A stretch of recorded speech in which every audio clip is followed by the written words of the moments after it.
नमस्कार। मैं हूं नरेश तनेजा और आप देख रहे हैं navbharattimes.com के डिजिटल प्लेटफॉर्म कार्यक्रम। दोस्तों, आज पर्यावरण दिवस है और पर्यावरण पर सिर्फ बात पर्यावरण की नहीं होती, मौसम की भी होती है, आसपास की भी होती है और ऐसे लोगों की भी होती है जो पर्यावरण और मौसम को बचाने और ठीक रखने और ह्यूमैनिटी की सेवा करने के लिए बहुत कुछ करते हैं या कर चुके हैं।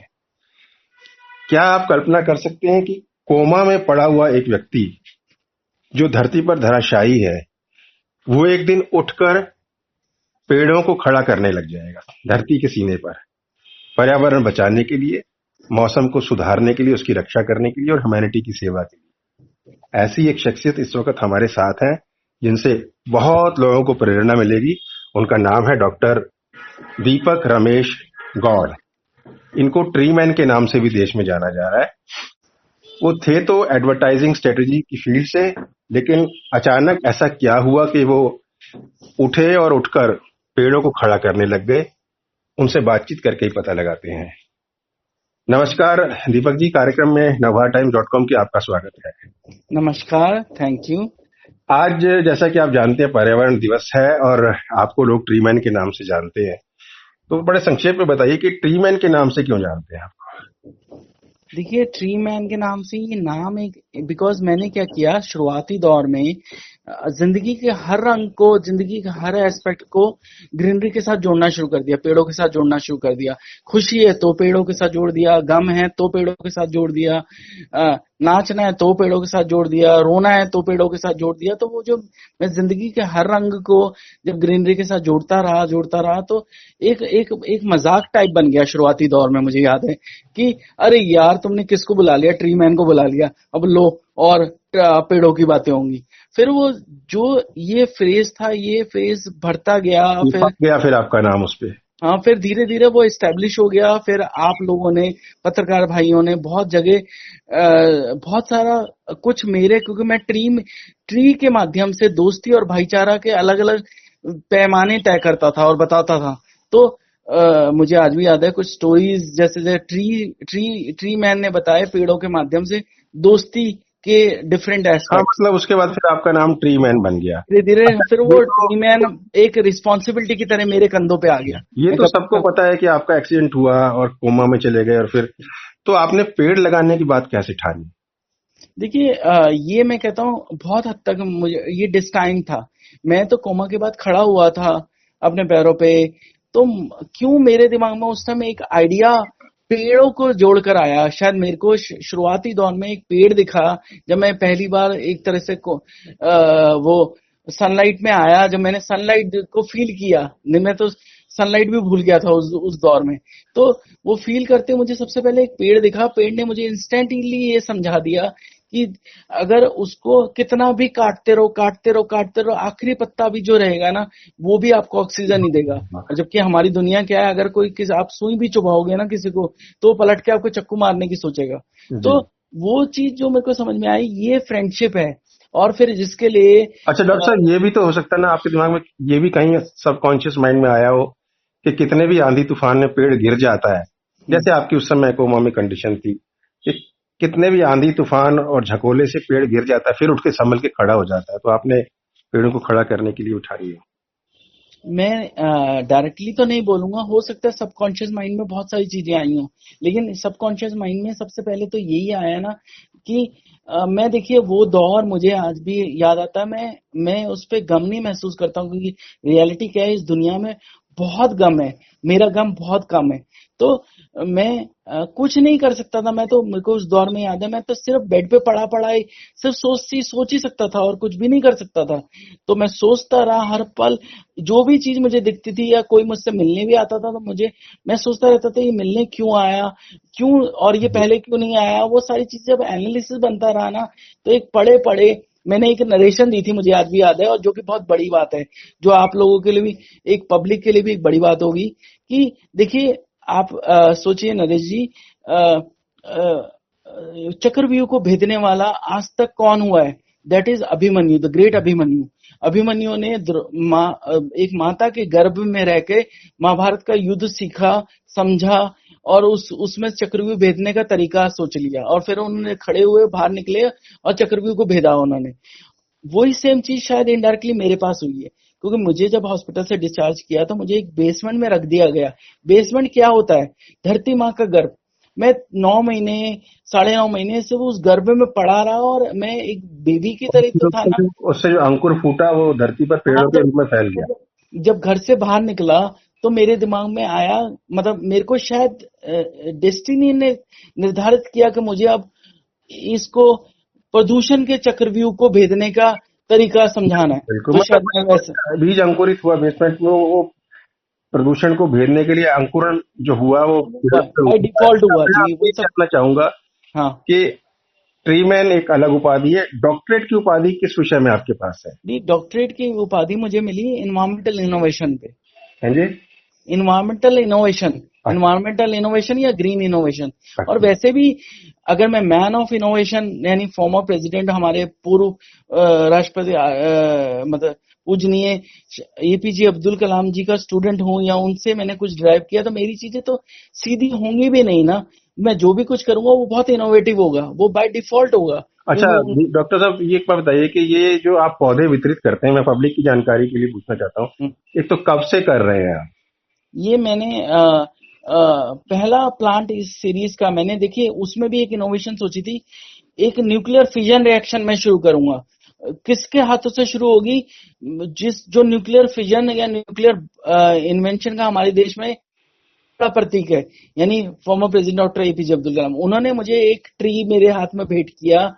वो मैंने ट्री 11 लोग जो डेलीगेशन का हिस्सा था उनके साथ शेयर किया और फिर एक के साथ मिलकर दूसरे के साथ मिलकर वो बढ़ाता चला गया। मैंने कब की बात? ये सितंबर 20th 2012 की बात है, जब सर से मुझे पहला ट्री मेरे हाथ में मिला। 2012 से आपने वितरण शुरू किया, तो अब तक अगर अंदाजा लोग जानना चाहें तो कितने तरह के वृक्ष बांट चुके हैं और कितने संख्या होगी अंदाजन, कितने बढ़ चुके हैं? मैं कितने तरह के तो बांट चुका हूँ, ये तो मैं आपको गिन भी नहीं सकता। पता नहीं कितने करे हैं। सब कुछ बहुत फ्लो में था। मैं क्योंकि एक तरफ स्ट्रगल लड़ रहा था, इसलिए पूछ रहा हूँ क्योंकि डेकोरेटिव वृक्ष भी आते हैं और फलदार वृक्ष भी आते हैं। मैंने हर तरह के ऑर्नामेंटल प्लांट जिसे आप कहते हो, मेडिसिनल प्लांट्स या क्या नाम है आपके food and beverages, food plants, या फिर आपके एंटी स्मॉग, एंटी मॉग और एंटी पोल्यूटेंट, एंटी रेडिएशन, सारे तरह के प्लांट्स बांटे हैं। बट वो क्या था, 1 to 1 मिलियन तक की जो मेरी जर्नी थी ना, वो फ्लो के साथ बहती चली गई। तो अब तक कितनी संख्या में बांट चुके होंगे अंदाजन? कोई कितने 1 लाख 2 लाख? मैं अभी तक के आपको एनालिस्ट की बात करूंगा। जो एनालिस्ट जो अपडेटेड है कि मेरे पास बैक टू बैक 4 साल लगातार लिम्का बुक ऑफ रिकॉर्ड भी है। बट मैं एनालिस्ट की बात कर रहा हूँ, इट्स 101,164 टुडे। कितना? 1,164 टुडे। 100 मिलियन? नहीं, 1 मिलियन एंड 164। अच्छा, 1,164,000। और मेरी शपथ है कलाम सर के हाथ पे हाथ रख के कि सर मैं 1 बिलियन किए बगैर इस दुनिया से नहीं क्विट करूंगा। और ये और कहाँ देश भर में बांटते हैं या कोई स्पेसिफिक आपने रीजन चुना हुआ है कि भाई इस रीजन तक मुझे करना ही करना है? नहीं, मैं बस जहां भी जाता हूँ, कहीं भी विजिट भी करता हूँ, मैं देश भर भी कहूंगा कि मैं अपनी जिंदगी में कहीं घूमने भी गया हूँ ना, मैंने वहां पर भी जाके पेड़ लगा दिया है, क्योंकि मेरा अस्तित्व पेड़ों से है। मैं अगर तो आप कहाँ ये वृक्ष सैपलिंग्स जो है, पौधों की पौध कहाँ से प्राप्त होती है आपको इतनी सारी? देखिए, बहुत तरीके इसमें वो हैं। शुरुआती दौर में तो सब मैंने अपने पॉकेट से किया, लेकिन जब लोगों को दिखता चला गया और वो जैसे कहते हैं ना, एकला चला था मैं, लोग बनते गए और कारवा बनता गया। फिर धीरे धीरे जब कारवा बनना शुरू हुआ तो बहुत सारी तरह के सपोर्ट मिलने शुरू हो गए। बहुत सारी बड़ी बड़ी प्लांटेशन ड्राइव्स हुई और बहुत उन प्लांटेशन ड्राइव्स में सिर्फ मुझे बुला लिया जाता था। सब कुछ उनकी तरफ से अरेंजमेंट होता था। मैं उसमें जाता था और सिर्फ अपने अपने अपने कर कमलों से, अपने हाथों से लोगों को गिफ्ट कर देता था। तो मैं उसे अपनी, जो मेरा हाथ लग के हुआ या मेरी प्रेजेंस में हुआ। तो अब तक क्या वो संस्थाओं को आपने बांटा है या इंडिविजुअल्स को भी बांटे हैं आपने पौधे? मैंने सब तरीके करे हैं। मैं संस्थाओं में बांटना तो नहीं कहूंगा, मैं संस्थाओं में ऐसी वो जगह है जहां पर पेड़ का प्रिजर्वेशन हो सकता है, क्योंकि मैं हमेशा मानता हूँ लगाना बहुत बड़ी बात नहीं होती, पेड़ का संरक्षण बहुत बड़ी बात होती है। तो उन सब इंस्टीट्यूशन में मैंने बहुत सारे, न जाने कितने इंस्टीट्यूशन होंगे जहां पर मैंने फिजिकली ट्री प्लांटेशन किए हैं और बल्क में किए हैं। जी जी जी जी। वो स्कूल भी हो सकते हैं, वो कॉलेजेस भी हो सकते हैं, वो आपका जो ड्राइव है, जो आपका एक मिशन है, उसके साथ क्या कुछ बड़े लोग भी जुड़े हैं? कुछ बता तो पाएंगे? नहीं, देखिए मैं ये तो नहीं कहूंगा कि मैं, मेरा मेरा एक्चुअली जो पैटर्न था ना, आप खुद अपनी जिंदगी को इनसिक्योरिटीज और इन इन अनसर्टेनिटीज में जी रहे थे। आपको बस जुनून था कि आप नहीं अगर जीवित भी रहे तो भी आप ऐसा कुछ करके जाओगे जो सदियों तक याद रहेगा। बस जी। उस जुनून ने आपको कभी कैलकुलेट तो नहीं होने दिया। आप एक बैट्समैन बने जो कि फ्लैम्बॉयड थे, बस बॉल आई उठा के मार दिया, बॉल आई उठा के मार दिया, कैलकुलेट किया ही नहीं कि स्ट्राइक कहाँ लेनी चाहिए, कब कब डिफेंड करना चाहिए। कुछ बड़े तो लोग जुड़ पाए आपके मिशन के साथ? बहुत सारे ऐसे बड़े, मैं अभी ये कहूंगा कि मैं अपने जोड़ने की बात करूंगा तो शायद एक भी नहीं सपोर्ट जिसने, कुछ बड़े आ जाते हैं सपोर्ट करने के नहीं, लिए कॉज पर। ऐसा ऐसा कुछ हुआ नहीं। और मैं आपको एक बहुत अच्छी बात बताऊं कि बच्चा भी जब तक रोता नहीं है ना, माँ उसको दूध नहीं पिलाती। तो जी। रियलिटी यही है कि मैंने कभी अर्जी नहीं करा किसी से, मैं कभी नहीं कहूंगा कि किसी ने मुझे सपोर्ट नहीं करा। एक्चुअली मैंने कभी किसी से मांगा ही नहीं, जब मांगा नहीं तो मिला नहीं। लेकिन तो हाँ, मैं अब अब अब आपके पास दो मेरे लास्ट क्वेश्चन है कि हाँ आप जी। क्या चाहते हैं कि हमारे देश की पारिस्थितिकी या इकोलॉजी के हिसाब से ज्यादातर किस तरह के वृक्ष लगने चाहिए? देखिए, अब मैं आज बहुत बड़ी बात करता हूँ क्योंकि मैं संयुक्त राष्ट्र द्वारा कभी इन्वायरमेंट हीरो कभी खिताब लिया था मैंने। तो मैंने कलाम सर ने एक बहुत अच्छी बात कभी सिखाई थी कि अगर आप उपलब्धियों को जिम्मेवारियों की तरह निभाओगे ना तो उपलब्धियों की कमी नहीं होगी। और मैंने हर एक उपलब्धि को जिम्मेवारी की तो तरह ही मैं निभाया। था कि आप भारत की जो अभी इको कंडीशन है, उसको देखते हुए आप क्या लोगों को मैसेज देंगे मैं अभी, हाँ, ये आपने बहुत बहुत ही अच्छा क्वेश्चन पूछा नरेश जी। कि किस तरह के पेड़ भारत में लगने चाहिए ताकि यहाँ का वातावरण, नरेश जी, पर्यावरण और मौसम मैं ठीक हो? आपको बोल रहा हूँ, ये आपने बहुत ही अच्छा क्वेश्चन पूछा है। मैं सच में इस फील्ड में बहुत कुछ करना चाहता हूँ। और मैंने लास्ट ईयर से ही ये बहुत ड्राइव शुरू कर दी है। मैं मानव रचना यूनिवर्सिटी में और कई कई जगह जहां भी गया हूँ, मैंने वहाँ हर जगह यही बात करी है। एक, देखिए, अभी आप ये अगर एनालिसिस देख रहे हैं तो हमारे देश की पॉपुलेशन में इजाफा हुआ है। लेकिन अगर और दूसरा एनालिसिस देखो, दूसरी तरफ जो हमारी फूड प्रोडक्शन है ना, वो बहुत कम हुई है। जी मतलब बहुत कि ये एक्स्ट्रा अनइवन रेन्स, सूखा, जो भी कुछ हुआ, क्लाइमेटिक डिसऑर्डर, उससे सबसे बड़ा इफेक्ट हुआ है हमारी क्रॉप्स पे। जी। तो हम, ऐसा नहीं है कि हमारा देश फूड क्राइसिस से बचेगा। आज वर्ल्ड में ना जाने कहाँ कहाँ फूड क्राइसिस है, तो हमारा देश भी हो सकता है बचे ना, क्योंकि क्लाइमेट चेंज हो रहा है। और क्लाइमेट तो चेंज होता है ना किस तरह के पेड़ लगने चाहिए हमारे यहाँ? सर, अभी तो वही मैं बोल रहा हूँ ना कि क्लाइमेट जब चेंज हो रहा है तो रियलिटी यही है कि क्लाइमेट से हम तो बचा लेते हैं अपने आप को, ह्यूमन बींग्स, वो जानवर जो दो टांगों पे चलते हैं, ठीक है। लेकिन उसके अलावा बहुत और दूसरे पशु पक्षी नहीं बचा पाते और क्रॉप्स नहीं बचा पाती। तो रियलिटी ये है कि आज से 10 साल बाद जिस रेशो से इस साल फूड प्रोडक्शन और फूड कंजम्पशन में डिफरेंस बन रहा है, उस तरह से आज से 10 साल बाद हम लोग भी एक भुखमरी की स्टेज पे आएंगे। वो स्टेज ना आए तो इसीलिए मैंने लास्ट ईयर एक हैशटैग क्रिएट किया, लेट अस ग्रो फूड। तो वो मैंने एक इस कल्पना के साथ किया कि हम क्या वो पुराने जमाने में पहुंच सकते हैं जहां बाटर डील्स होती थी कि आपने आलू उगाए, मैंने प्याज उगाई। हमने क्या किया, जब जरूरत पड़ी तो एक प्याज के बदले एक आलू एक्सचेंज कर लिया। तो ये आज एक जरूरत है, ये बहुत बड़ी जरूरत है कि आज हम में से हर एक इंसान या तो मेडिसिनल प्लांट्स लगाए या फिर food food food grow food के प्लांट्स लगाए। और फूड्स के इतने सारे ऑप्शंस अवेलेबल हैं कि हर इंसान अपने हर घर में कुछ ना कुछ खाने के लिए उगा सकता है। मतलब ये है कि आप ये कहना चाहते हैं कि आने वाले जमाने में हमें अनाज के, फलों के और मेडिसिनल प्लांट के लगाने पर जोर देना पड़ेगा? हाँ जी, हाँ जी, अच्छा, बिल्कुल, आज आज एक से चीज और देना पड़ेगा। मैं और एक और बहुत बड़ी बात एक मैं चीज आपके और माध्यम से सर, एक बार बस, हाँ जी, एक बात और बोलता हूँ लास्ट आपके माध्यम से।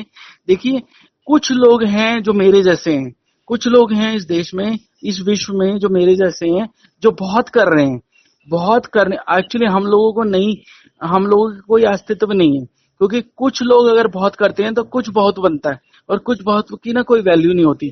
इसीलिए जरूरत क्या है, आपके माध्यम से सर, आप जैसे मीडिया के माध्यम से बहुत लोग कुछ कुछ करें। और बहुत लोग कुछ कुछ करेंगे ना तो बहुत कुछ बनेगा, और बहुत कुछ ही चेंज कर सकता है इस कंडीशन को, कुछ बहुत नहीं चेंज कर सकता। तो ये आपने बहुत कही कि अगर कुछ हाथ ज्यादा काम करे तो वो ज्यादा नहीं होता, ज्यादा हाथ कुछ कुछ भी कर दे तो एक चेन बन हाँ, जाती है। बहुत कुछ बन जाता है। यस, ये आपने बहुत अच्छी बात कही। इसी नोट पर हम आपके साथ ये इंटरव्यू कंक्लूड करते हैं, लेकिन लास्ट सवाल में पूछे बिना छोटा सा आंसर दीजिए। जी बिल्कुल। फ्यूचर में आपका क्या प्लान है वृक्षों को लेकर? देखिए, मेरा फ्यूचर में बहुत क्लियर एक ही मिशन है। कलाम सर के हाथ पे हाथ मुझे आज भी याद है, जब मैं डाउटफुल क्रिएट कर रहा था कि मैं क्या ये एक प्लांट भी लगाने तक और इसके बड़े होने तक जिंदा रहूंगा इस दुनिया में, बिकॉज मेरे साथ कंडीशंस थी कुछ क्रिटिकल। थोड़ा तो समय का हाँ सर, संक्षिप्त है। उन्होंने मेरे को कुछ इंकरेजमेंट दिया, और फिर मैंने उनको प्रॉमिस किया, सर इस दुनिया से 1 बिलियन ग्रीन हार्ट तो यानी आपका प्लांट्स या मकसद है ट्रीज कि करे बगैर मैं दुनिया से जाऊंगा नहीं। आपका मकसद है कि 1 बिलियन वृक्ष लगा रहे हैं आगे लगा, आप बार बार लगाना कह रहे हैं, मैं भी करना, चैनलाइज करना कहूंगा मैं। ठीक है, चैनलाइज करना। हमारी शुभकामनाएं हैं। तो दोस्तों, ये थे, आपने समय दिया दीपक जी, इसके लिए धन्यवाद। धन्यवाद आपको भी। और मैं आपके माध्यम से अगर बहुत बड़ी अवेयरनेस क्रिएट होती है तो सच में मैं अपने अपने जीवन को सफल महसूस करूंगा, और इस इंटरव्यू को सफल महसूस करूंगा। धन्यवाद। दोस्तों, 1973 में 50 साल पहले विश्व पर्यावरण दिवस की शुरुआत की गई थी। आज 50 साल बाद इस तरह के लोग सामने आ रहे हैं, जिस तरह से डॉक्टर दीपक रमेश गौड़ जी हैं। इन्होंने एक मिशन लिया है 1 बिलियन वृक्ष लगाने का, और इनका कहना यह है कि आज की परिस्थिति को देखते हुए भारत में औषधीय पौधे या मेडिसिनल प्लांट, खाद्य पदार्थ देने वाले फ्रूट, फलदार वृक्ष और अनाज देने वाले पौधे लगाना बेहद जरूरी है। अगले कार्यक्रम में किसी और जी एक बात और, मैं कंक्लूडिंग बात एक मैं भी कहना चाहूंगा। के साथ फिर मुलाकात होगी। नरेश जी, कंक्लूडिंग बात मुझे भी